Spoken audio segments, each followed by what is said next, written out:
Viewers, CM college Darbhanga के YouTube channel में आपका स्वागत है।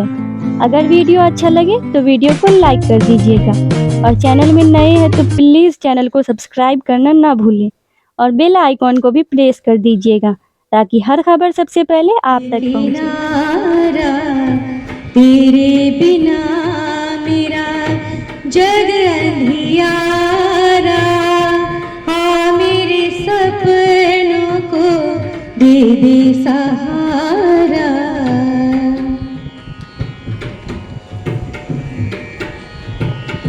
आ तो ही आँखों का काजल बना लूं, आ तो ही आँखों का काजल बना लूं, धड़कन बना के तुझको छुपा लूं, कंठ बना लूं, गीत बना के कंठ बना लूं, गीत बना के गूंजे मेरे मन का एक तारा। तेरे बिना मेरा जग अंधियारा, आ मेरे सपनों को दे दे सहारा। तेरे बिना, तेरे बिना,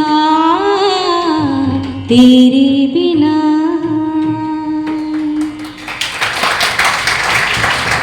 उसे हम रच कर सुनकर अपने आप को एक सुकून का अनुभव करते हैं, शांति का अनुभव करते हैं।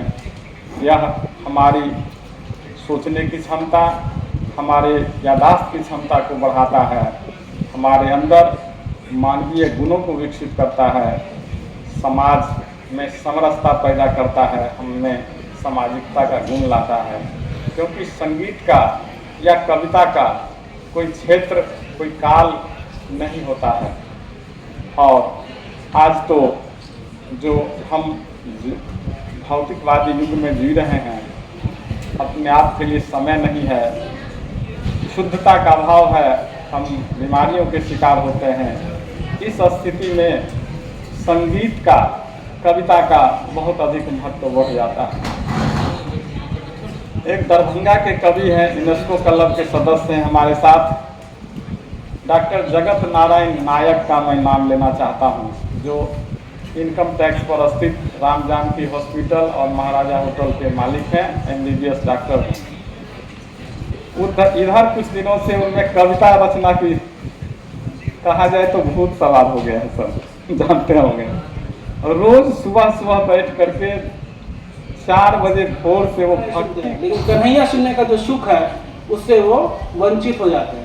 तो ये सुर के बेहद सजीव मनोवैज्ञानिक चित्रण है और संगीतात्मकता इतनी है कि जो सीरियल बने हैं, कृष्णा सीरियल या रामायण महाभारत, आप देखते हैं कि वो सभी रामचरितमानस और सूर सागर पर आधारित हैं। उन्हीं के पंक्तियों को रवींद्र जैन ने संगीत में ढालकर, और कितना वो लोकप्रिय हुआ हम सभी जानते हैं।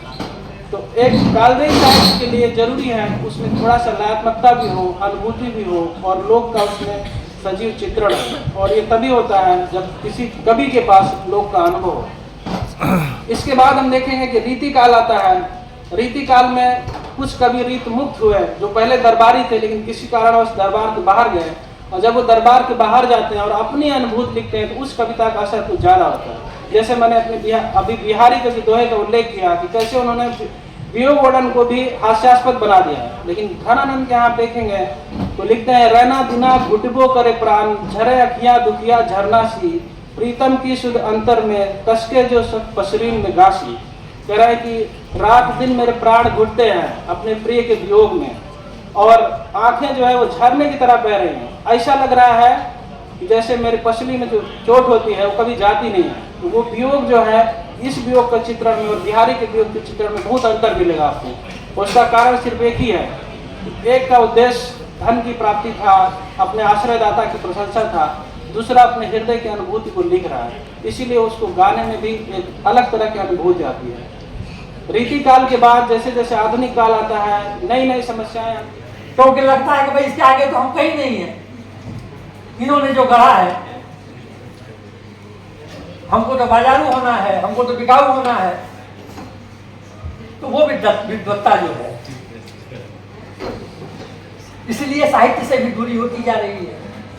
और ले दे करके मोबाइल और टीवी ने तो और उसको चौपट किया है। भाषा तो चौपट की, सेंसिबिलिटी को भी बहुत हद तक कम किया है।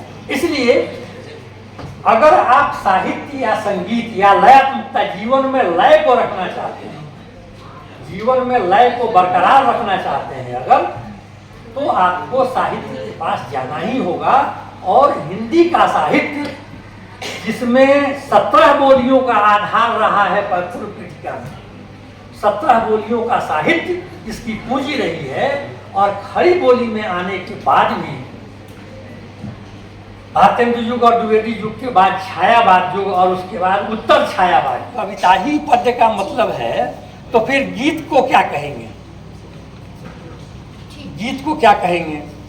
और जीवनी को क्या कहेंगे? अगर गद्य का मतलब कहानी है तो जीवनी क्या है, आत्मकथा क्या है, उपन्यास क्या है? तो वो अक्सर चुप रह जाया करते थे। मैंने कहा कि देखो, ये आधी अधूरी जानकारी है, इसको इस रूप में। तो मैंने उनको समझाया कि देखो, पद जो है ना, वो वर्ष वो पद से बनता है। और पद का मतलब होता है पैर। और पैर का काम क्या होता है? तो पैर का काम होता है चलना। पैर से आदमी चलता है, और चलने से क्या होता है? तो गति बनती है। और गति जब बनती है तो उसे रवानी आती है, एक लय पैदा होती है उसमें।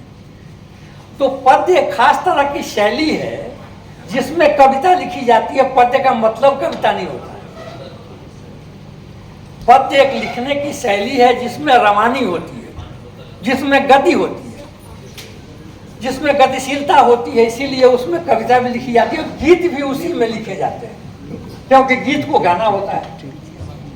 कविता भी गा लेते हैं, लेकिन गीत तो शुद्ध रूप से गाने की चीज है, तो उसमें तो रवानी होनी ही चाहिए। और गद्य जो है वो गद्य शब्द से बनता है।